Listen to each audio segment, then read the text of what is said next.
So usually, I was explaining you guys that the battle, when you pass the shoulder line, the battle here is going to be the person trying to get inside position. So if he must manage to try to bring his elbows inside and one of his knees come inside, so he has a big chance to replace the guard, okay?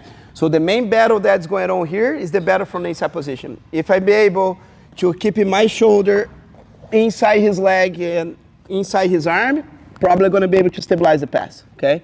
The way how I want you guys to stabilize today is guys going to be more towards this position. Look, my shoulder is going to create a line on the hips. I want to have an arm block. I'm going to have my shoulder blocking. My head's going to be in the opposite side. And I'm going to be controlling the arm. On my experience and my understand, that's the best way to control north-south. Because you create a dilemma here. Okay, in the same time that he needs to be worried about his neck, and that's what we're going to attack today, he needs to be worried about his arm. Okay? And it's very difficult to him placing his hands inside in this position. It's very difficult to him get inside position from here. Okay? It's also very difficult to him create rotate, okay, to escape. And it's difficult to him sit up on his elbow. So let's say if Muslim managed to sit up on his elbow, he can start to escape. He can sit up on his elbow towards me, or he can sit up on his elbow against me. Okay? So in this position here, it's quite difficult to him escape. Okay? So try to get used to stabilize the pass when you pass towards north-south, getting this type of pin. You look how I have a diagonal control here, and both of his shoulders are pinned. Okay, I control his shoulders in both sides. When I get this position, like I say, it's a dilemma here. So he needs to be worried about the arm, because in any time I can start to switch to a kimura, and then I can start to attack the kimura. Okay? Or any time I can start to think about catching the neck. And if I catch his neck, if I catch his head, I can start to go to strangle. Okay? You're going to focus on the north-south strangle. So in this position, as soon as I bring my arm, when I retract, I start to catch the head, I need to make sure my rib cage work against him. So what I do, on my side, and the side of my knee drop on his rib cage, on his face here with my rib cage. Okay, what this does, I don't allow him looking towards me. If I don't have my rib cage in the position, he looking towards me, and now I don't have the strangle. Okay. In the same time that I'm here. In the same time I catch, I go here. And if you guys see, I start to go a little bit more down. Okay? So when you guys catch, try to focus on this first detail. Okay? Maybe the person tries to bridge and escape. You're holding. You see the head's exposed. When you go to the catch, I drop, just like this. Okay? I can do the strangle with the arm in, and I can do the strangle with the arm out. The first one you're going to do with the arm in. Okay? So let's pay attention here. The hands that you guys catch, your palm has to be facing down. Okay? And the other grip, you guys going to make a seatbelt grip. Your hands go on top of the hands, and you guys going to find this grip. So can be gable as well. Can be gable as well if you prefer. Okay? I really like to have a seatbelt grip when the arm is in. Okay? But if you guys feel like you guys can go gable, it's fine. As long as the grip that you have on the head is palm facing down. Okay? So I initially catch, and I start to slide down. When I link my hands, I start to walking to the center line, to start to bring his head a little bit more away. In the same time that I walk to the center line, I start to slide my shoulder. Look at my shoulder, how it's on his chest. When I start to slide down, look how my shoulder starts to take place under his jaw. So his entire body is free to move your body. But I cannot escape it because the head's in control. Okay? So you guys need to make sure your shoulder is take place under the jaw. You have to slide down and walk towards the center line. And then you guys are going to end up in this position. If you guys see, mostly he still have a one free arm to operate on his escape. Most of the time, he's going to try to bring the hands on my chin, and he's going to try to make him look away, because now he can create rotation. Okay? So to don't let that happen, I try to bring my chin inside my shoulder. When he's trying to use the hands against my chin, it's difficult. If I look away from him here, it's make it very easy, look. Okay? I'm going to try to make him, I'm going to try to look inside, just like so. Okay? So now look, my leg was kind of like a sprawl, my leg is more like a V now. Okay? In the same time that I'm going to try to bring in my shoulder, my right shoulder as close as possible to my right hands, to squeezing down, I walk slowly towards the center line, and I have very strong strangle. Okay? The key of this strangle, guys, is make sure your shoulder is aligned with your hands, and more your shoulder get close to your hands, better. Without placing anything off the floor. You keep everything on the floor, just your shoulder is lie down. When your shoulder is lie down, when you start to squeeze, a little bit of walking, and that's enough to get submission, okay? The other thing is important, try to close your elbow as much as you could. The outside elbow, try to close as much as you could. And then you get a submission. So you start north-south, my partner is moving, and I'm stabilize the pass, okay? He tried to escape, and I'm holding the position. When I see the opportunity, I see his head off the floor because he's bridging, trying to escape, I catch. In the moment that I catch, look at my rib cage. You guys see it? Right? As soon as I get here, I start to link my hands, I walk in towards the center line, and I start to walk my legs as a V, and my shoulders start to slide down. As much as I could. My shoulder has to be pretty much just on the head. Okay, look how my shoulder is aligned with his throw. I close my elbow. When my shoulder go close to my hands, I squeeze, and have a very strong strangle. Okay? With the north-south.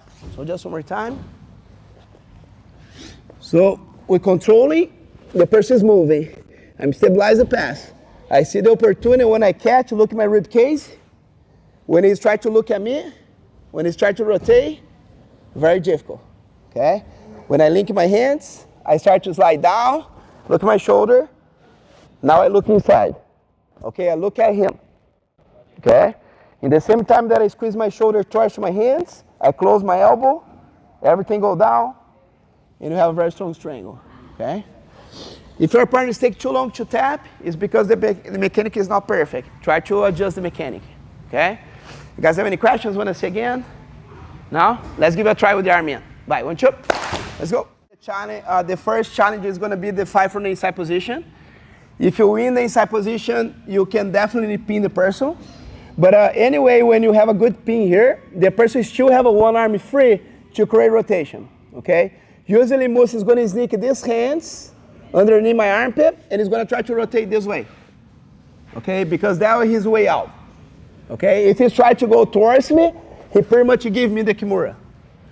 It's not a good decision to him, right? It's not going to be something smart to him to do. He could do it, but he's pretty much giving the Kimura. Look, if he's turning this way, he's giving me the Kimura, look. Right? So to him escape, he has to bring his hands inside underneath, and he has to rotate this way. Okay? When I see that, look, I have a north-south pin, he starts to bring the hands, and I see him going this way. Okay? When the hands start to come all the way out, I start to bring my hands in front of his hips. My elbow going in front of the hips. When I start to go behind, look, I retract my elbow, and I start to go behind him. Now pay attention here. If I see Bell too early here, if he moves to go in turtle, if he's placing his hands on my waist or on my leg and he sit out, look how his head coming free. That would be a mistake, okay? So if you guys watch Professor Alex in DCC, that was the mistake that she had against Anna, and Anna ended up on her back. She switched the seatbelt too fast, and Anna was able to replace the position, okay? So pay attention here again. So I'm in this position, he turned this way, my elbow go in front of him. If I go seatbelt too fast, he go turtle, he look outside, now he has my back. Okay? So what is the mistake here? Going to the seatbelt too fast, right? When it's rotate, if I'm able to slowly him down here and I stop him, seatbelt would be a good decision. But because there's a lot of momentum going and he's go turtle, I go behind the triceps. Because if I'm behind the triceps, he cannot retract his elbow. So if I'm in front of the triceps, he retract the elbow, and now he has escape. Does that make sense? Yes or no? You guys understand? And I'm behind him, okay? When I'm behind, one of the things that you're always looking for is break the person down to the hips, okay, to make him less athletic and slow down the pace of the fight. So in this position, there's many things he can do in turtle in order to defend him.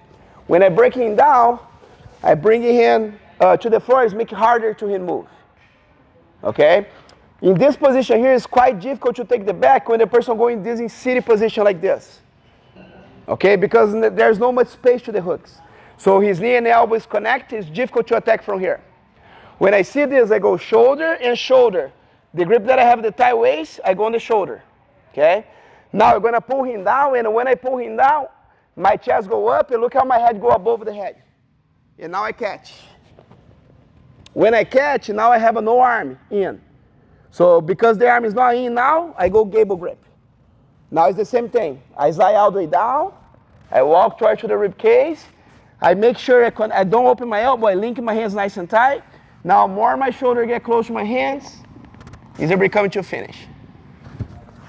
Okay, this is way more a super common situation that happens sparring against better opponents. Okay, so I'm here.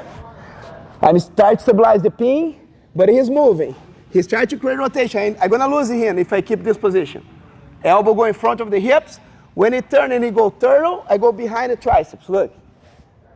Okay, I use the momentum and bring him down. He's going sitting position to the fanny. I go shoulder and shoulder. Okay, when I bring him down, as my chest go up, I bring him down and I catch. You're not gonna catch from here. You're gonna bring the person down. As you bring the person down, you catch. Okay, now it's the same idea, but you don't have the arm. Okay, I go gable grip. I start to slide all the way down. Now, because he has both hands free in this position, when I don't have the arm, I prefer to look outside, and I try to hide my chin on my own shoulder. Okay, I don't look, I look away on my own shoulder. Like this. Okay? Now when I squeeze, have strong finish. So just one more time. I'm stabilized. I'm trying to stabilize the pin. He starts to turn. I recognize he's going to escape. Elbow go in front of the hips. When he's go all the way to turtle, I go behind the triceps and I go behind him. I use the momentum to break him down. Mostly go in this position, hard to take the back. I go shoulder and shoulder. When I pull him down, I catch the head. In the moment that I catch the head, I start to slide. Look, I sprawl first. Okay? I start to slide. When I link my hands together, I make sure everything's tight. Now I look inside my own shoulder. This time. Because he has both arms free. Okay? Strong finish. Okay? Let's give it a try this one.